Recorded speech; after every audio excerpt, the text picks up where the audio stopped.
مصطفی عبدالفیض از شهر کولو هنرنمایی میکنند با هر دو بخت و سعادت. برادر عزیز، اشتر نصیب غالب، جای دوم اشتر مرغی ارزشش کره به همون اشتر برابر.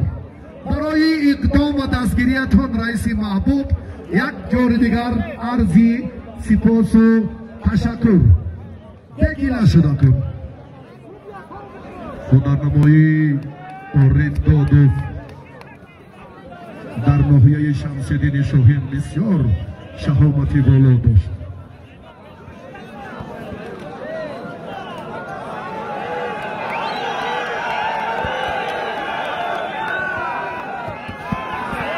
استعداد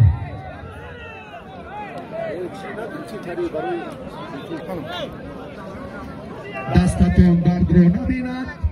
بچه های وزن تا 70 کیلو یادآور میشوید. عارف دادوف از سنگوار و مصطفی عبدالفیض از شهر دوشنبه از دهه مامیرک. همه ترتیب اشتر ارزشی 15,000 سواری. اشتر مرغ قریب که به همین برابر 6,500 سواری. دستتون درد رو نبیند. این بچه ها چی شد توشون؟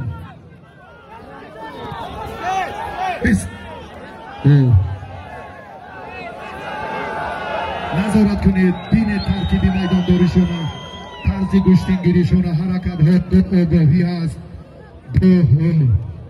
چند وقت انجام یافت با یک امتیازی بدن شریف نظریف از این مرحله به دوری نیمه نهایی رفت.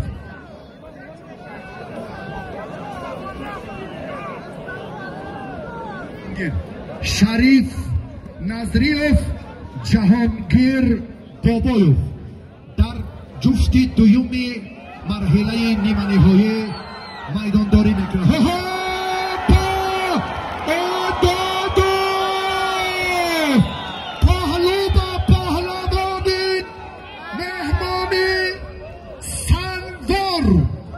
خوش آمدید از طویل دره به شروبات خیر مقدم، از سنگوار به شمس‌الدین شاهین خیر مقدم.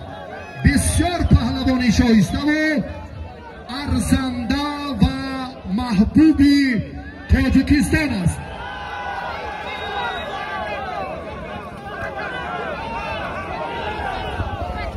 وقت بینید هپا نشد. مرحله نیمه نهایی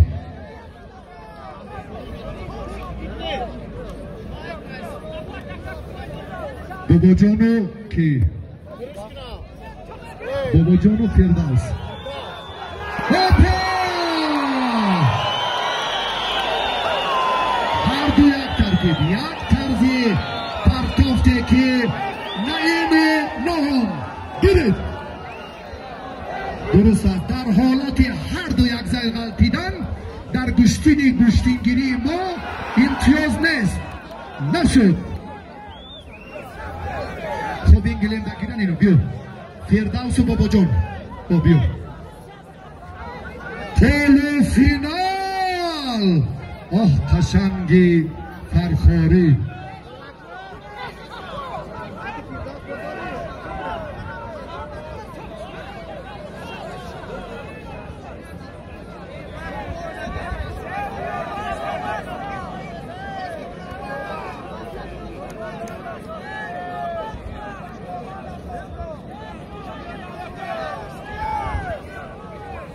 کیه؟ فردوس بابا جان. به بچه ها وقتا نگیریم. نشد نشد. بیا یک بار دیگر بابا جان با این گلیم بیا.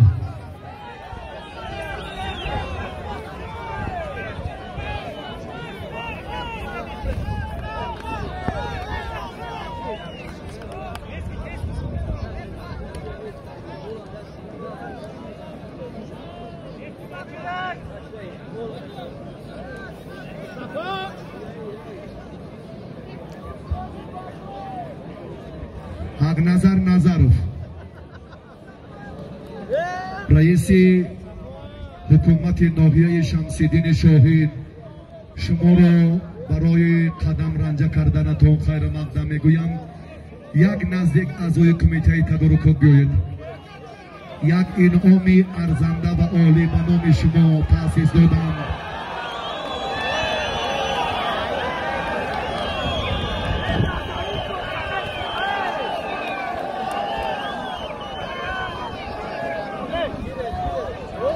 پهلو دارد عارف جان، بدن دارد، هنرهاشون خیلی خوب است. تکمیل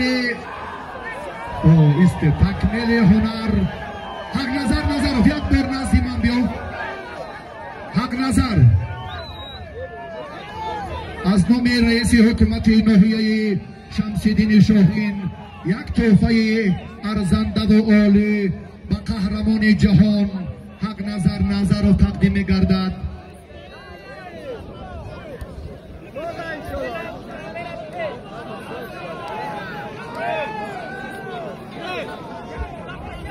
محترم رئیس، قهرمان جهان در گشتینگیری، یکی از ستاره های درخشان گشتینگیری حق نظرов.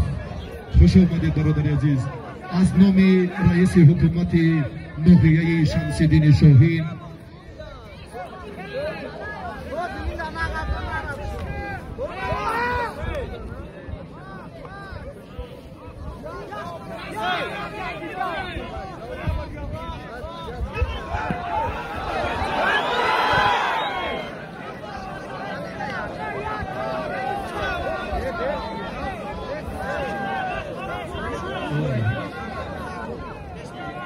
پهلوان شهردیار تاجیکستان از نام رئیس حکومت ناحیه شمس‌الدین شاهین یک اسب 4 ساله با تمام تجهیزات چوباندازی پهلوانان نیرومند دو منطقه شمس‌الدین شاهین و حصار.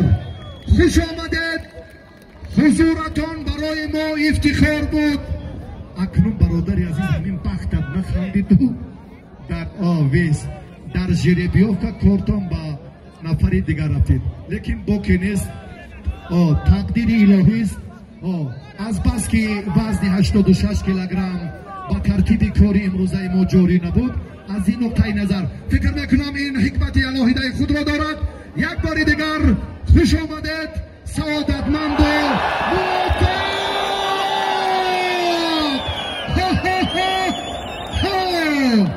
همه پرتفت آدم فردوس بعد نورو بود کاملا دیگر شد. پرتفت های غرایب. عارف جان دادی برنده شاهجایزه اولین ناحیه آواز